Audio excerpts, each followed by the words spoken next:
है। हम लोग क्लास 12 की फिजिक्स चैप्टर 1 पढ़ रहे थे। अगला टॉपिक है हमारा वैद्युत द्विध्रुव की निरक्षीय स्थिति पर वैद्युत क्षेत्र की तीव्रता हमें ज्ञात करनी है। इससे पहले वाले पार्ट में हमने अक्षीय स्थिति पर वैद्युत क्षेत्र की तीव्रता ज्ञात कर ली थी। तो आइए हम वही काम आगे फिर से करते हैं। हम सबसे पहले एक वैद्युत द्विध्रुव बनाते हैं।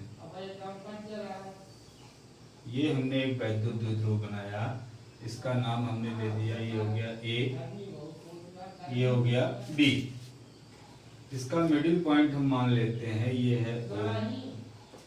आप जानते हैं वैद्युत द्विध्रुव में यहाँ से यहाँ तक की लंबाई इसकी L होगी, यहाँ से यहाँ तक की लंबाई इसकी L होगी, और टोटल लंबाई जो होती है इसकी हम लोग 2L मानते थे।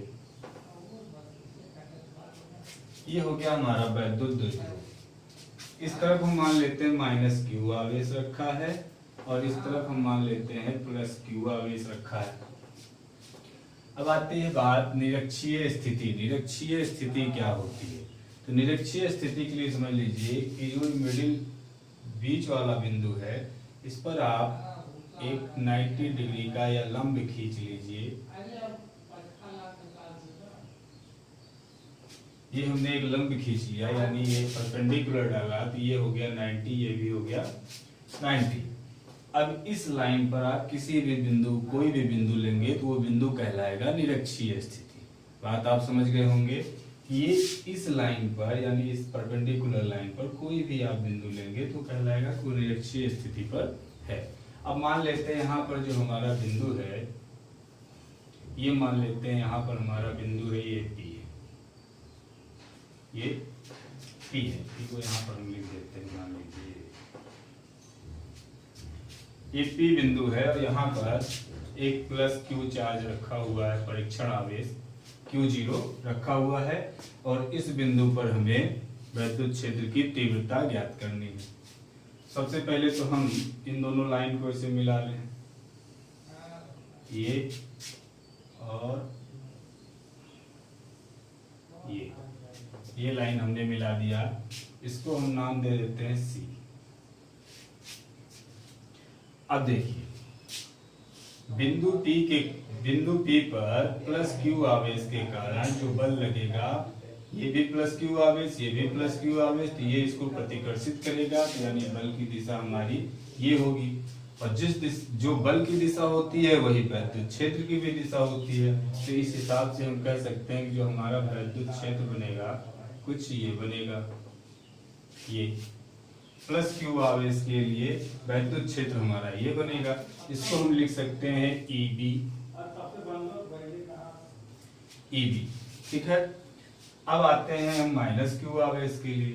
-Q आवेश के लिए देखिए, ये -Q आवेश ये अपनी तरफ आकर्षित करेगा, तो ये वैद्युत क्षेत्र की दिशा इधर होगी। इसको हम लिख लेते हैं EA। अब हमने मान लिया ये बिंदु O से R दूरी पर, यानी ये जो डिस्टेंस है ये टोटल है हमारी R दूरी पर ये रखा हुआ है। अब आइए, अगर ये R है, ये L है, तो ये दूरी कितनी होगी? अगर ये R है, ये L है, तो ये दूरी कितनी होगी? तो देखिए सिंपल सा हम एक पाइथागोरस प्रमेय लगाते हैं। ये मान लीजिए ये C था, ये O है, ये B है, तो ये दूरी हमारी L है, ये 90 है, और ये R है। तो आप जानते हैं कि ये होता है इसका स्क्वायर प्लस इसका स्क्वायर, तो ये वाला हो जाएगा R² प्लस L², यानी हमारी ये दूरी हो जाएगी R² plus L²।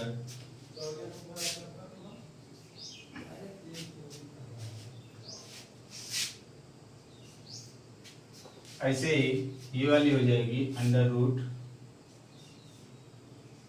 √R² plus L²। तो आपको चित्र थोड़ा समझ में आया, तो हम लिखते हैं EB का मान क्या होगा?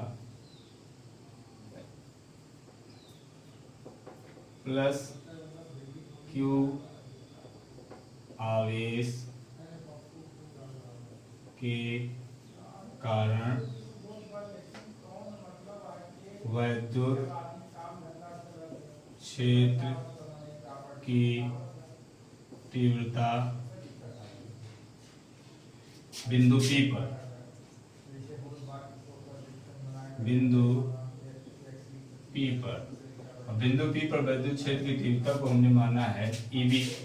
तो अब देखेंगे, आप लिखेंगे EB, और वैद्युत क्षेत्र की तीव्रता का सूत्र आप जानते हैं होता है 1/4 पाई एप्सिलॉन 0 Q बटा R स्क्वायर।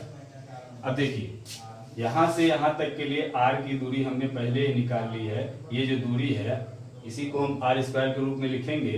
ये दूरी है हमारी √R square plus L square, यानी हम इसके नीचे लिख सकते हैं √R square plus L square का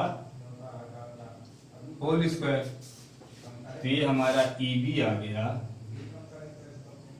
1/4 पाई एप्सिलॉन 0 Q अपान R square plus L square. जब हम इसका स्क्वायर करेंगे तो ये √ का साइन हट जाएगा। अगर आप यहाँ पे इसकी दिशा भी लिखना चाहते हैं तो इसकी दिशा क्या होगी, B से C की ओर, तो आप लिख देंगे B से C की ओर।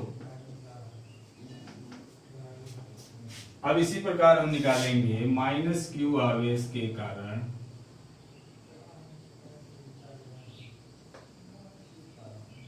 -Q आवेश के कारण बिंदु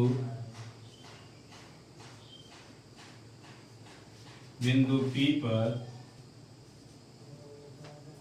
वैद्युत क्षेत्र की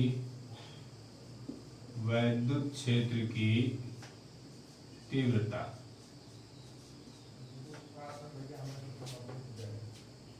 तो वैद्युत क्षेत्र की तीव्रता यहाँ बिंदु P पर, तो ये देखिए वैद्युत क्षेत्र की तीव्रता की दिशा को हमने, ये इधर साइड होगी और इसको माना है हमने EA। ये भी एक सदिश राशि है और ये भी एक सदिश राशि है। यहाँ देखिए EA बराबर क्या हो जाएगा, EA बराबर सेम वही 1/4 पाई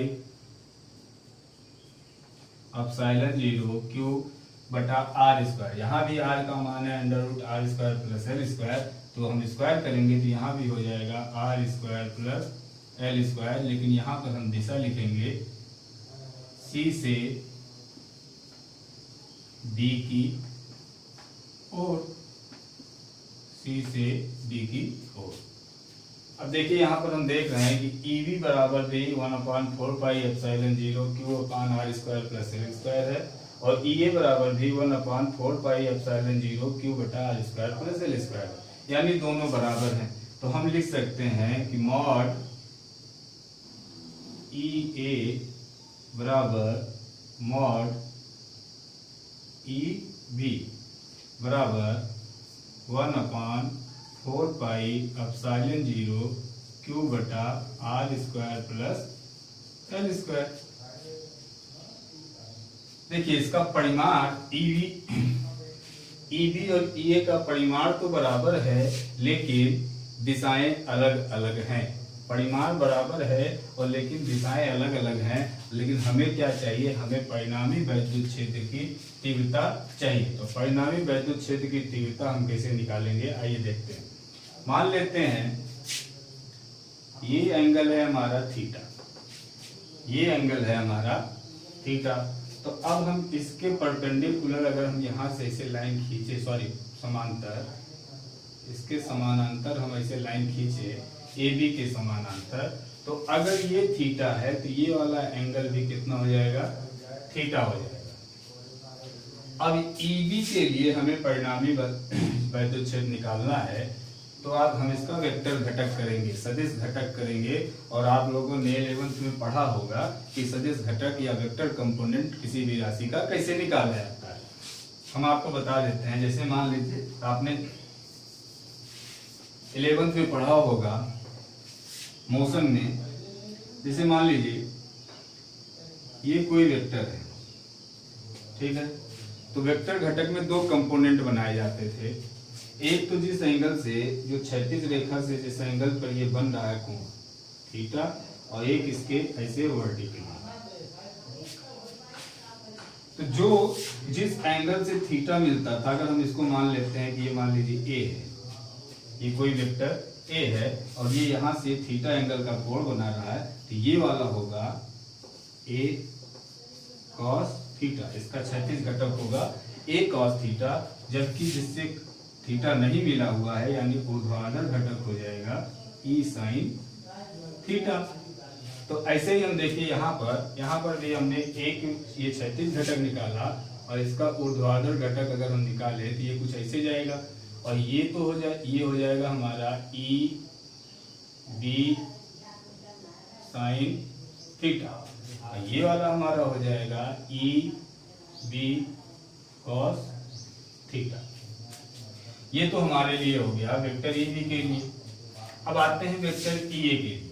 यहाँ पर देखिए अगर ये थीटा है, ये भुजा दोनों त्रिभुज में कॉमन है और ये भुजा बराबर इसके, फिर से सुनिएगा, इन दोनों त्रिभुज में अगर हम देखें इन दोनों त्रिभुज में तो ये कॉमन भुजा है और ये बराबर है, तो ये कोण बराबर इसके होगा यानी ये भी होगा थीटा। और जब ये थीटा होगा इसके समानांतर लाइन ये है तो ये एंगल भी हमारा कितना हो जाएगा, ये भी हमारा हो जाएगा थीटा। तो अब हम इसके लिए दो कंपोनेंट निकालेंगे, जिसके लिए हम ऐसे पैरेलल एक लाइन ऐसे ड्रॉ कर दिए, यहाँ से ये मिला दिए। देखिए ये वाली जो लाइन होगी ये वाली, ये तो इसी से थीटा से मिला हुआ है, जिसको हम लिख सकते हैं ये हो जाएगा ई ए sign E A cos theta, E A cos theta. और ऐसे ही ये नीचे की तरफ जो आ रहा है ये वाली लाइन जो होगी ये हो जाएगी ई ए साइन थीटा, ई ए साइन थीटा। तो हमने इसके वेक्टर कंपोनेंट निकाल लिए, ये वाला इसके लिए भी ये ई बी कॉस थीटा है और इस वाले के लिए ई ए कॉस थीटा है। अगर ऊर्ध्वाधर घटक देखें तो ई बी के लिए ये ऊपर की तरफ ई बी साइन थीटा और ये नीचे की तरफ ई ए साइन थीटा। देखिए ई ए बराबर ई बी हमने यहाँ पर लिख दिया, ई ए बराबर ई बी, यानी ये दोनों परिमाण में भी बराबर हैं, लेकिन इन दोनों की दिशाएं क्या हैं, विपरीत हैं। इन दोनों की दिशाएं विपरीत हैं, ये दोनों तो एक दूसरे को निरस्त कर देंगे, ये दोनों एक दूसरे के प्रभाव को निरस्त कर देंगे। तो हमारी परिणामी वैद्युत क्षेत्र की तीव्रता क्या होगी, तो हमारी परिणामी वैद्युत क्षेत्र की तीव्रता, आइए हम देखते हैं। तो हम यहाँ पर लिखेंगे चूंकि ई बी साइन थीटा और ई ए sine theta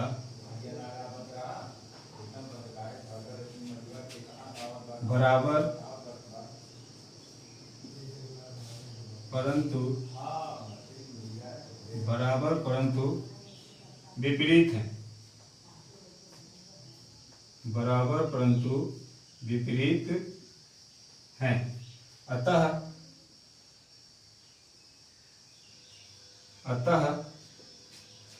E B sine theta और ई ए साइन थीटा बराबर परंतु विपरीत हैं। अतः परिणामी वैद्युत क्षेत्र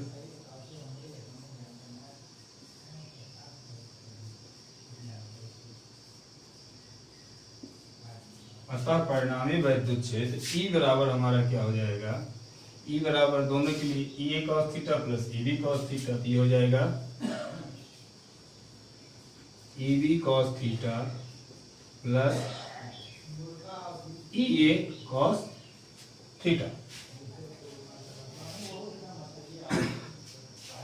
अब आइए देखते हैं ई बराबर, हम यहाँ पर ई बी का मान रखेंगे, ई बी का मान है 1/4 pi epsilon 0 q upon r square plus l square cos theta plus 1/4 pi epsilon 0 q upon r square plus l square cos theta.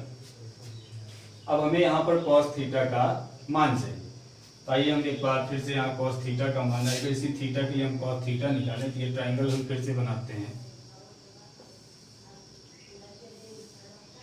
ये था हमारा सी, ये ओ, ये बी, ये वाला एंगल है थीटा, ये वाला है 90। ये हमारा r है, ये l है, ये r square under root r square plus l square. ठीक है। अब अगर हम यहाँ से cos थीटा निकालें तो आप देखिए cos थीटा बराबर होता है आधार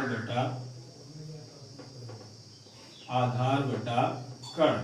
cos थीटा बराबर होता है आधार बटा कर्ण।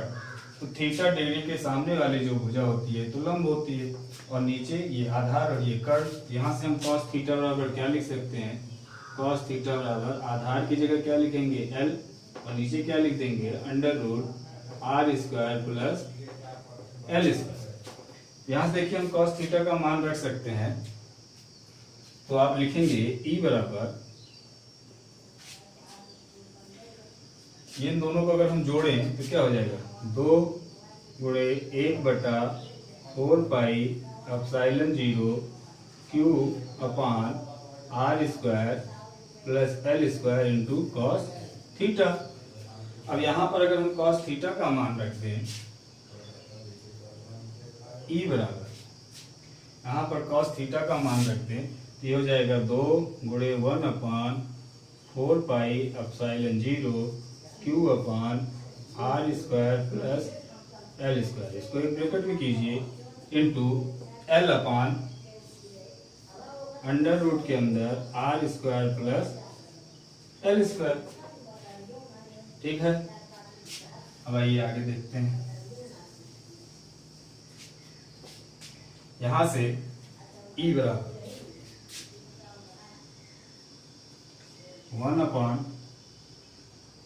1/4 पाई एप्सिलॉन 0 ऊपर हो गया 2QL बटा, नीचे देखो ये हो गया r square plus l square एक ब्रैकेट में, और दूसरे में इसको हम लिख सकते हैं r square plus l square की पावर 1/2। आप जानते होंगे कि यदि किसी की जैसे अंडर रूट 2 है तो अंडर रूट को हटाएंगे तो इसको पावर में बदलते हैं तो 1/2 हो जाएगा। इसको ऐसे लिख सकते हैं अंडर रूट 2 बराबर 2 की पावर 1/2। तो ऐसे हमने इसको क्या कर दिया, r square plus l square की पावर 1/2। यहाँ से देखिए E बराबर 1/4 पाई एप्सिलॉन 0 2QL, यानी E बराबर होता है 2QL। ये पिछले चैप्टर में आपने पढ़ा था, P बराबर 2QL। यहाँ से हम क्या लिख सकते हैं, वैद्युत द्विध्रुव यानी P अपान, ये हो जाएगा r square plus l square, r square plus l square. जब गुणा करते हैं तो घातें जुड़ जाती है, जब गुणा करते हैं तो घातें जुड़ जाती है। जैसे अगर x की पावर 1 और x की पावर 1/2 है तो हम गुणा करेंगे तो ये हो जाएगा x की पावर 1 प्लस 1/2। ये हल करेंगे तो हो जाएगा 1 और 1/2 जोड़ेंगे 3/2 आ जाएगा। तो ऐसे ही हम यहाँ पर करें तो इसकी पावर हो जाएगी 3/2। ये हमारा वैद्युत क्षेत्र की तीव्रता का सूत्र आ गया निरक्षीय स्थिति पर। वैद्युत द्विध्रुव के निरक्षीय स्थिति पर वैद्युत क्षेत्र की तीव्रता का सूत्र आया E बराबर 1/4 पाई एप्सिलॉन P अपान r square plus l square की होल पावर 3/2। अब यहाँ पर हम एक छोटी सी कंडीशन लेते हैं। शर्त ये है हमारी, एक शर्त लेते हैं कि अगर हम ये मान लें कि जो ये बीच की दूरी L है, वैद्युत द्विध्रुव के जो ये दूरी L है वो R की तुलना में बहुत छोटा है, R की तुलना में बहुत छोटा है। तो हमने शर्त ये माना कि जो L है हमारा वो R की तुलना में बहुत छोटा है। तो जब छोटी R की तुलना में बहुत छोटा है तो L स्क्वायर और भी छोटा हो जाएगा R के सापेक्ष। अतः जो L स्क्वायर होगा ये मच मोर देन लेस होगा इसके R स्क्वायर के, यानी हम L स्क्वायर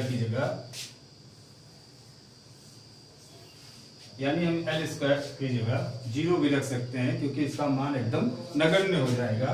तब हमारा फार्मूला क्या बन जाएगा, देखिए E बराबर 1/4